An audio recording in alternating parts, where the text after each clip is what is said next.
All across the United States, crimes are committed every single day. Every state, every city, and every county has had its fair share of heinous activity during the country's short existence. However, some of these crimes aren't so easily solved, and that's where we get to the subject of today's video. This is the first episode in a 10-episode anthology in which I'll be documenting the most popular unsolved true crimes in each state.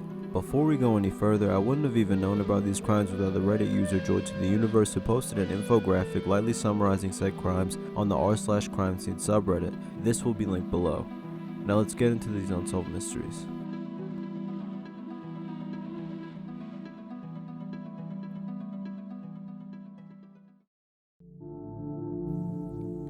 We start off in the state of Alabama, which for my non-American viewers is located here and looks like this.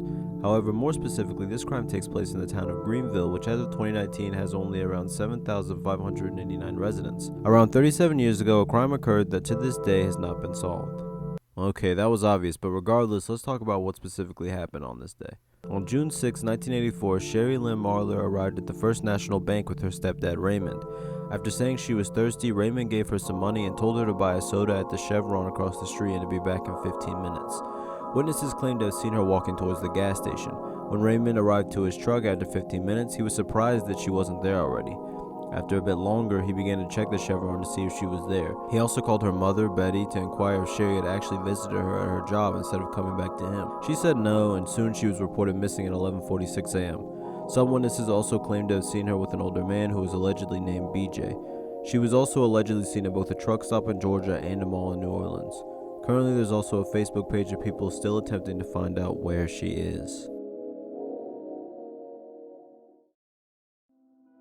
Next, we move to Alaska, and yes, we're going in alphabetical order. It's located here and looks like this. This unsolved crime took place in the very small town of Craig, Alaska, which as of 2019 has a population of 1,189 people. Of all places, it doesn't seem like such a small, quiet place would ever hold one of the most infamous unsolved mysteries in U.S. history. On September 6, 1982, Mark Colthurst, his pregnant wife Irene, their children Kimberly and John, and 4 deckhands, Chris Heyman, Jerome Keown, Dean Moon, and Mike Stewart lost their lives. Now you may wonder how someone could commit something like this and go completely unnoticed. Well, prior to the atrocity, Mark, his wife, and kids went to a birthday party thrown for Mark near the docks and left around 9 p.m. when a storm arrived. During the night, the assailant got onto the ship, otherwise known as the Investor.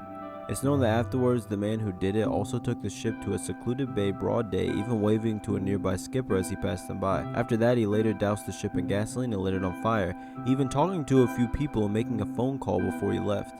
Unlike the previous case, one suspect was arrested and tried for this case, that person being John Kenneth Peel. Allegedly, he had worked on the ship prior and was implicated by physical and circumstantial evidence according to the local police. Many people criticized the police for not arresting him sooner, and though some defended him as being a nice guy, a relative of one of the victims did claim that he was a drinker and addict who was fired the year prior. The first trial ended in a hung jury, and the second trial ended in a not guilty verdict. The state of Arizona is where our next crime takes place. It's located here and looks like this. In the same year of the atrocity on the Investor, tragedy also struck in the city of Tempe, just east of the capital, with a population of 187,454 as of 2019. On October 19, 1982, Mindy Chambers was making a call at a convenience store when she was suddenly grabbed and pulled into a tan station wagon, never to be seen again. This case has a likely suspect, but in order to explain that, I'll have to backtrack a bit. In 1968, Mindy's mother lost her life in her own unsolved case. The likely suspect was her father, but he wasn't able to be found guilty by a jury. A few days before her disappearance, Mindy reported to the police that her father had been her for years. She was immediately placed with her stepmother, who was divorcing from her father. Her father later lost his life in a car accident in 1994, but it's known he drove a car that looked the exact same as the one that Mindy was forced into. It wasn't even until a year after his crash, in 1995, that she was reported missing.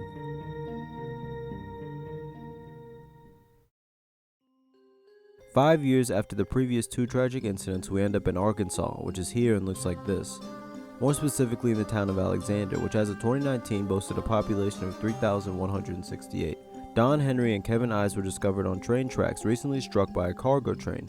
At first it was viewed as an accident, just a couple of kids that were too high to move when the train was headed towards them.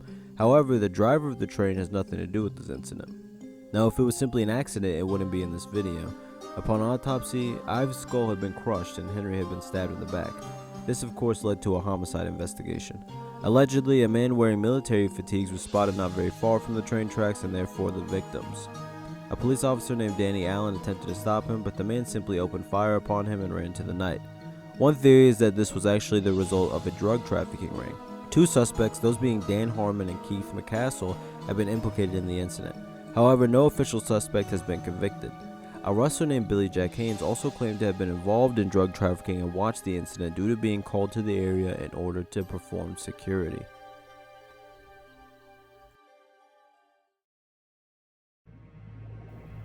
Now, jumping back 40 years, we arrive in California. Some major events of the 1940s include World War II, the invention of Velcro, and the case we're about to talk about. In Los Angeles, 22-year-old actress Elizabeth Short was found on a sidewalk cleanly in half and completely drained of blood. Because of the infamy and popularity of the case, tons of people ended up confessing to the incident due to it being a way to gain attention. There have been over 500 confessions, however, most believe that there's one man that stands out among all of the current suspects. That man is George Hill Hodel Jr., a man accused of many heinous and similar crimes by several, including his own son, who is a homicide detective himself. Sadly, Elizabeth Short wasn't given much respect during the time, as news publications took on any stories or perspectives that sounded interesting. This led to her being portrayed in many ways that would have been considered very scandalous at the time. Hopefully, now that time has passed, she'll be able to get the respect she deserves. May she and everyone else in this video rest in peace, and may their crimes be solved. If you enjoyed this video, consider liking and subscribing with notifications on to stick around for the next one. Thank you for watching and have a great day.